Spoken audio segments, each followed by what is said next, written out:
The United Kingdom is one of the largest economies in the world today, and was arguably the single country with the largest influence in bringing the world into the modern age as the forerunner of the Industrial Revolution. That makes the economic problems we are about to explore all the harder to hear, because the declining dominance of the UK economy, as well as the social, political and financial problems that are coming with it, doesn't need to happen.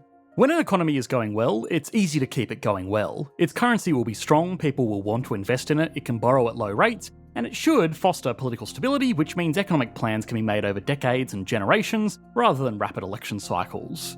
When an economy is stagnating, or worse still shrinking, then its currency becomes less desirable, borrowing money becomes harder, people will avoid investing in it, and policy decisions will be made by whoever can make the biggest promises to voters who want a way out of the economic mess. It's easy to see what kind of situation the UK is in today. The country is not nearly as globally influential as it once was, and its economy is becoming increasingly concentrated in a few industries that don't do a lot of good for the average Brit. The economy that led the way in the Industrial Revolution and kicked off the biggest economic boom in human history is today struggling with very real problems like poverty and drastic regional inequality. The biggest problem above all, though, is that it might not matter. The actual economic situation of the UK is, if anything, underreported, and that's because the country is quickly becoming a two-speed economy, with extreme wealth concentrated in London and economic decline everywhere else. The two halves average out, but really the standard of living of most participants in the UK is going backwards. If policymakers feel no pressure to reverse this trend, then it will likely continue, which will be great for everybody lucky enough to be employed in the global industries of London, all at the expense of everyone else in the country. It is, if nothing else, a really interesting case study into what defines economic success in the modern day. So, why despite centuries of dominance is the UK falling behind all of a sudden?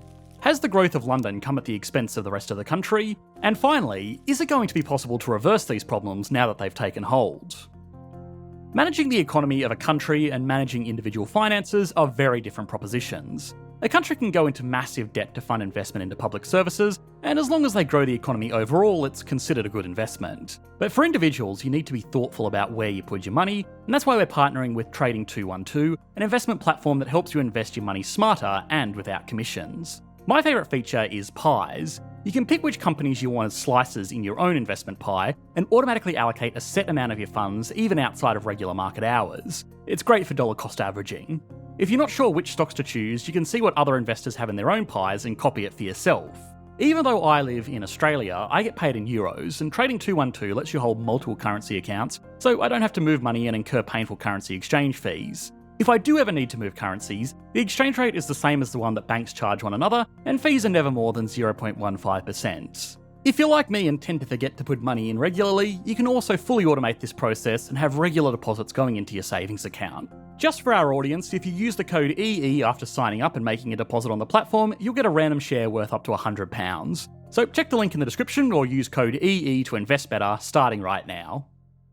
This month alone, we've explored the economies of Italy and Greece, two other European economies that have been stagnant since the mid-2000s, and it's important to make a big disclaimer here that the UK is not in as bad a situation as these countries were. Not yet, at least. But the challenges that the UK is facing are both different, and while potentially less severe, they're going to be harder to deal with. The biggest issue is simply a crisis of confidence. There is a reason that we always include something as potentially ambiguous as confidence in the exploration that we do of all national economies, and even include it in our leaderboard. And that's because it's one of the most important things that any economy can build up, and once it's lost, it can do some very tangible damage. The economy of the UK has obviously had a long, slow decline from its peak as a world-dominating colonial power, but its economic problems as they exist today arguably started on the 16th of September in 1992, now affectionately known as Black Wednesday. Before this, the UK still had its problems, but it was still seen as one of the most stable and reliable economies in the world to handle trade, finance, and investment. The pound was still the world's second most used global currency, and it had the reputation for being, well, as sound as the pound. Old people might remember this saying, but it doesn't make much sense today. 2 years before this fateful day, the UK entered into an agreement known as the Exchange Rate Mechanism, or ERM. This was almost an early precursor to the euro. What this agreement did was link the major currencies in Europe together with a pre-agreed exchange rate range. If a country's exchange rate between another member country got too high or too low, the central banks of those two countries would need to intervene to get it back within the agreed upon range. This was a very expensive process, and it meant that the central banks of all of the countries involved needed to keep a lot of reserves of all of the other countries involved, to make sure they could buy or sell whatever currencies they needed to keep their own currency within an agreed upon price range. Now, this whole thing, at least in theory, was not as stupid as it sounded. By controlling the varying exchange rates between the countries, it would make it a lot easier for businesses to trade and invest across borders without taking on exchange rate risk. If a French company invested in an Italian business and then it doubled in value, that would be great, but if the Italian lira halved in value in that time, then the French firm would be right back to where it started. The exchange rate mechanism made it so that this was theoretically not possible, which did provide a big boost to cross-border interactions between the major economies in Europe. The UK actually did not initially sign up to this scheme when it was first introduced by the European Economic Community, the forerunner to the European Union, in 1979. It took 11 years for the UK to join the agreement after political tensions within the country tossed up the benefits and risks of indirectly pegging their far more dominant global currency to the rest of Europe. 1990 was unfortunately not the ideal time to jump on board the ERM because it coincided with the collapse of the Soviet Union and the reunification of East and West Germany, which might seem completely unrelated, but let's explain. The East, which was a satellite state of the USSR, was far less economically developed than the West, and the new unified Germany had to find a way to lift millions of people out of absolute poverty, modernise massively outdated industries, and build out connective infrastructure, all without destroying the existing economy in the West, which by comparison was doing really well. Now, the reason this was important to the UK is because Germany decided the best way to do this would be to increase their interest rates so that foreign investors would be tempted to put money into Germany, where they could make a good return, and then Germany could take some of this money and use it to make the investments it needed to get the East up to speed. This was an unconventional approach, because normally when a government wants to stimulate the economy like this, they would lower interest rates instead of raising them so that businesses and individuals could borrow more money to promote economic activity through spending and business operations. The reason Germany didn't do this, though, was because they were afraid of the potential for inflation if the economic shock of absorbing the East hurt production. Germany in the period between the First and Second World War suffered through terrible hyperinflation, which spread poverty throughout the country, and even 60 years later, that memory had not been lost. The high interest rates in Germany did exactly what they were designed to do. They attracted investors from all over the world that wanted to keep their money as Deutschmarks because they could earn a much higher interest rate on it. This included investors from the UK, who had a comparatively much lower interest rate, and since the values of these currencies were tied together with the ERM, there was theoretically no risk in having money saved in Germany. The result was that the value of the British pound wanted to go down, and the Deutschmark wanted to go up. But the British Central Bank was not allowed to let that happen because of the rules of the ERM. The UK ended up having to sell huge reserves of foreign currencies to try and keep the value of the pound artificially high, and they were also forced to start raising interest rates at a time when the UK economy itself wasn't doing that well and probably would have benefited from lowering interest rates. To make matters worse, lots of investors had the suspicion that even an institution as powerful as the Bank of England couldn't hold back these market forces forever, and that eventually the value of these currencies would shoot back to where they wanted to be according to the laws of supply and demand. This meant that they changed even more of their money into German Deutschmarks because if they were right, not only would they earn a higher interest rate while they waited, they would also profit if the ERM failed and the value of currencies was allowed to equalise at the levels where they should be. Of course, this did eventually fail, but not before increasingly desperate attempts by the Bank of England to maintain their commitment to keeping the foreign exchange rate steady. On the day of the collapse, the bank raised interest rates from 10% to 15% before admitting defeat and lowering them back down to 12%. Again, all within a day. The UK was hurt by this in the short term, as was the rest of Europe, but it did something far more damaging than that in the long term for the country. It started to raise doubts over just how well managed the United Kingdom really was. In the years since, the country was one of the worst hit economies by the GFC and was then collateral damage from the Eurozone crisis. It went through a very uncertain breakup with the EU, and it's now probably best known for its revolving door of prime ministers. Although, as an Australian, I really can't say too much about that last one.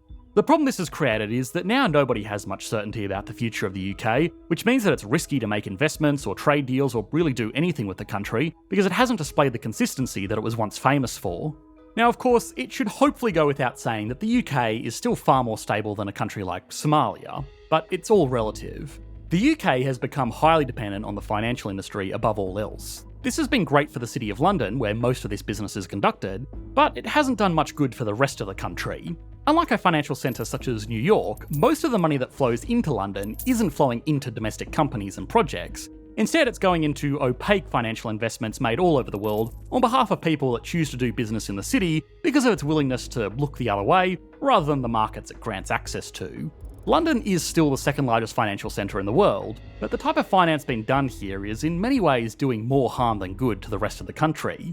The British pound has been on a slow and stable decline compared to other global currencies for basically the past century, but it's arguably still overvalued compared to where it should be because of its use by the financial industry in London. Domestic British industries have also been hurt by this because it's made it harder to compete with regional peers in the EU, who also had the advantage of more favourable trade deals now that the UK is no longer a member, as well as other emerging rivals around the world.